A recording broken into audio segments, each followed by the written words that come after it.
Did you know you can eat healthy without giving up flavor or fun? I didn't know that until I discovered Washington red raspberries. They're a clean, simple, and seriously delicious way to add more nutrition to your day. American grown by American farmers, picked at peak ripeness, and frozen within hours to lock in nutrients like fiber, antioxidants, and vitamin C. Washington red raspberries have no added sugar, just fruit, as nature intended. I love eating a handful as a snack throughout my day, and if I'm feeling fancy, I'll swirl some into yogurt or top off a salad. They're such a great summer treat. I won't gatekeep this anymore. Frozen Washington red raspberries are one of the best kept secrets in the freezer aisle, and make sure to look for Product of the US on the bag. Want to discover new ways to use American frozen red raspberries and get more details on where you can grab a bag of these delicious berries? Go to redraz.org. That's redrazz.org. You'll find recipes, health tips, retail locations, and everything you need to make frozen Washington red raspberries a regular part of your routine. You know how we've been talking about icks and red flags? Well, I think the biggest red flag is my old wireless bill. I used to find all kinds of charges on my novel-length bill, and that's why I made the switch to Mint Mobile. With Mint, you can get the coverage and speed you're used to, but for way less money. And for a limited time, Mint Mobile is offering 3 months of unlimited premium wireless service for $15 a month. Get high-speed data and unlimited talk and text delivered on the nation's largest 5G network. I made the switch to Mint, and you should too. This year, skip breaking a sweat and breaking the bank. Get the new customer offer and your 3-month unlimited wireless plan for just $15 a month at mintmobile.com/dateable. That's mintmobile.com/dateable. Upfront payment of $45 required, equivalent to $15 a month. Limited time new customer offer for first 3 months only. Speeds may slow above 35 gigabytes on unlimited plan. Taxes and fees extra. See Mint Mobile for details. Hi, I'm Yue Xu. And I'm Julie Kraftchick. We're active daters turned dating insiders. Here to dive into everything modern dating and relationships. Welcome to Dateable.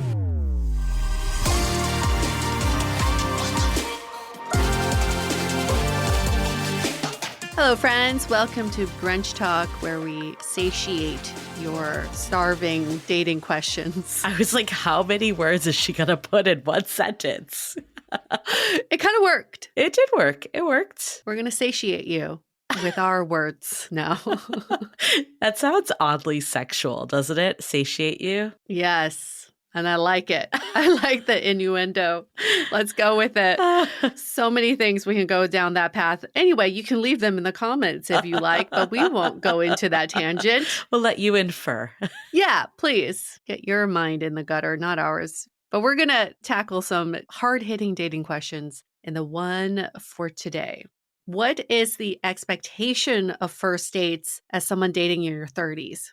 And for more context, the listener that wrote in said, how do I deal with the added pressures I add to dates in my 30s compared to my 20s? I always felt like first dates are supposed to be more chill, and it seemed like in my 20s that was accepted. But now it feels like people want more and don't see a connection. Then I start going down a rabbit hole of, did I do something wrong or was I too chill? Help. So many questions in one question. So many things going through this listener's head. Listen, I don't think it has to do with age. It just has to do with what you no longer want to invite into your life. Some people are still dating casually in their 40s and 50s, like their first date is still chill, still like a walk around the block. I don't think you hit a certain age and then all of a sudden it's like, oh, I got to date in a certain way now. It's dependent on your life stage. So I agree, but also disagree a little. Okay. So I'm bringing it. Bring People it. like when we have differing opinions, so I'm going to bring it. Bring it. So I agree that yes, different life stages. There's always people in their 20s looking for something serious, always people in their 40s not. But I do think more people get that kind of shock system around 30 of like, okay, maybe I'm supposed to be looking for more, or my biological clock is ticking. I think that we do see a lot of people have that oh shit moment at 30 and change the way they date. Mm-hmm. I know like for me, it was definitely more just like fun and games in my 20s. I wasn't really thinking about the long term. And then there is that point where you start to. So I can see how people are going on first dates, and we know this is happening, that in theory, yes, they should be fun and chill and laid back.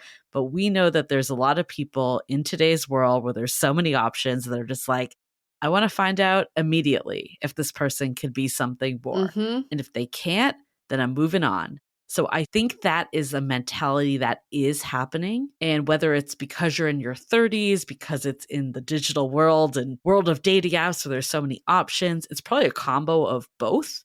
But I can see why this person is feeling the way they are. I absolutely don't want to diminish how anybody feels dating at a certain age. I totally get it. I've been there. Looking back, if I had words of wisdom for my 30-year-old self, it would be to distinguish between self-imposed pressure versus organic evolution of your dating choices. Yeah. Self-imposed pressure is, oh shit, now I'm 30. Do I need to start thinking about X, Y, and Z because society tells me to do so? My friends, my family, they tell me to do so. Or organic evolution of how you date is, in my 30s, a lot of my friends were getting married. I was making more money and more stable in my career.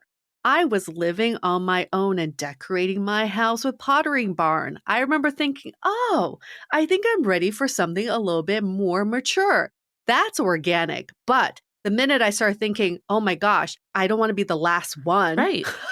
So I got to get on this train. I got to be more serious about first dates. Then that's self-imposed, and that is not a good place to be.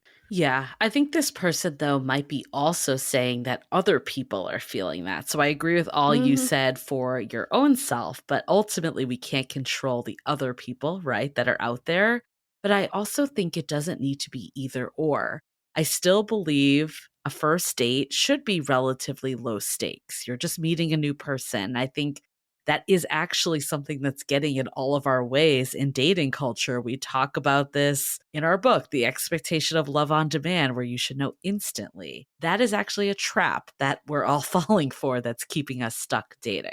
I'm fully on board with making it more of this organic process that I think is missing, especially when you meet someone on a dating app.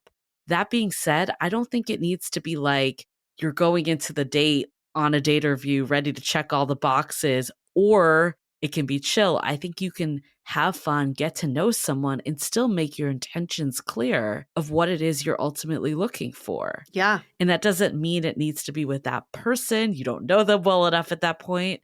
But I think you can say, like, I really had fun on this date. That at least shows that you want to go out again and gives permission to that person. Or you could even say, like, I really love dating, but I am ultimately looking for something that's more of the real deal where I can like do X, Y, and Z with a partner. That's such an easy thing that you can throw into conversation, and then people see you as a more serious prospect. And maybe this is something for you to reflect on. What is the difference now? What are you feeling? And that's something great to talk about on a date. Yeah. You know, now that I'm in my 30s, I'm feeling like, oh, I'm very different than the way I was in my 20s. And it's not about what you do on these dates, it's the content of the date. What are you talking about? Maybe that's what you're looking for that's a little different. It's the same thing as like in my 20s, all I ate were fried seafood because I didn't know there was like raw seafood. And then when I was able to refine my taste, I really appreciated raw seafood. I could go to the same restaurant in my 20s and now order something very different in my 30s, but the restaurant hasn't changed. I think it can be the same for dates. You can still have a coffee date or a walk around the block, but the content of what you talk about now is different. And that is something to acknowledge even on the date. That is a part of your growth. I love all of that. I want to go into even more what you can talk about on the dates. But before we do, let's take a minute to hear from our sponsors. With summer in full swing, it's time for a closet refresh, but I'm trying not to waste money on pieces I'll only wear for just one season. That's where Quince comes in. Their clothes are timeless, feel luxurious, look elevated, and the quality is way beyond what you'd expect for the price. Think 100% European linen tops starting at $30, washable silk dresses and skirts, and soft cotton sweaters. And the best part, everything with Quince is half the cost of similar brands because Quince works directly with top artisans and cuts out the middleman. I've been on a bit of a shopping spree with Quince lately. I got some wide leg jeans that are perfect for evenings that will take me well into fall, and European linen pants that are so lightweight and perfect for that summer warm weather.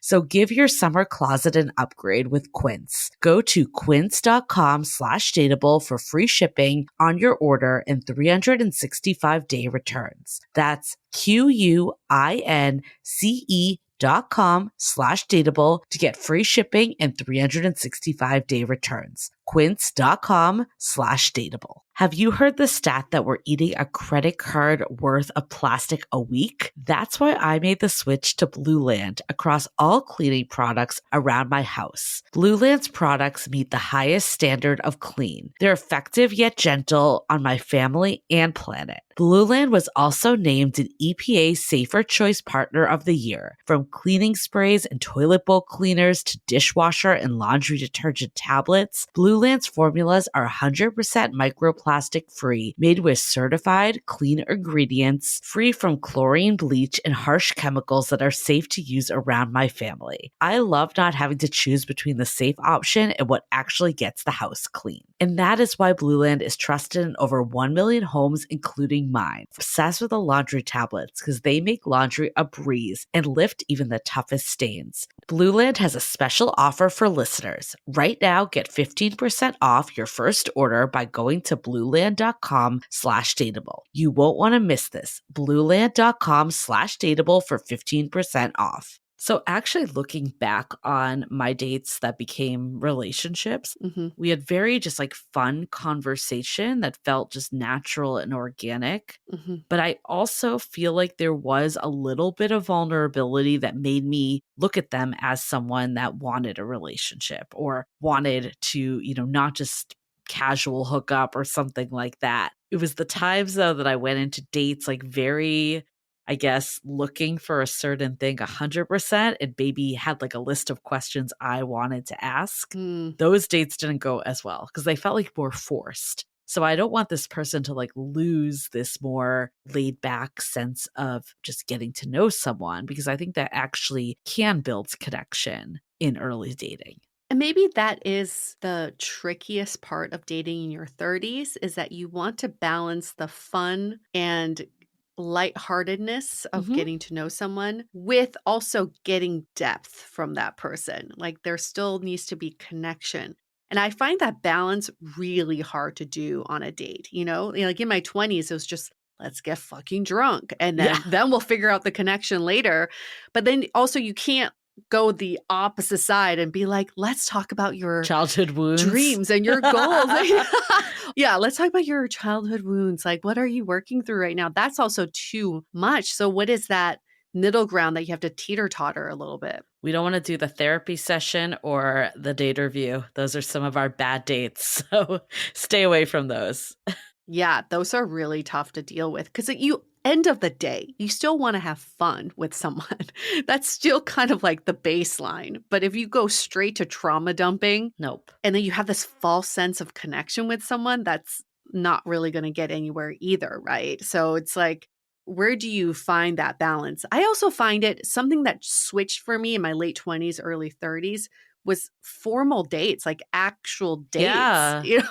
In my 20s, it was like casual hangout. Let's grab a drink. I'm going to a bottomless brunch. You want to come along? At some point, someone's like, oh, I really want to take you out. Right. And that could be just a tiny little change that makes it feel more like there's more depth to it. More intention behind it, right? Like we're going on a date. Yeah. I think there's just little things you can add in, like we talked about, of saying what you're looking for in a high level, making sure the follow-up is there. Because I think too, like I'm thinking about my first date with my partner. I left being like, oh, that was really fun. I enjoyed talking to him. It was also during COVID, so there wasn't really any physical contact. So I was like, I don't know if that was like a friend thing or a romantic thing.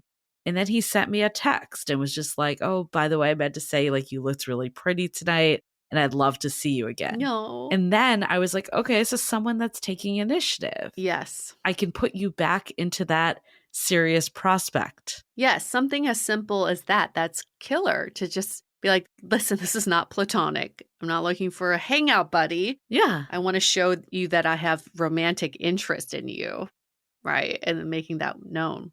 Good move. And the good news, too, in this situation, maybe in the moment you're caught up, you're nervous, you're not thinking about it. In today's world with texting, you can do it after the fact. Yes.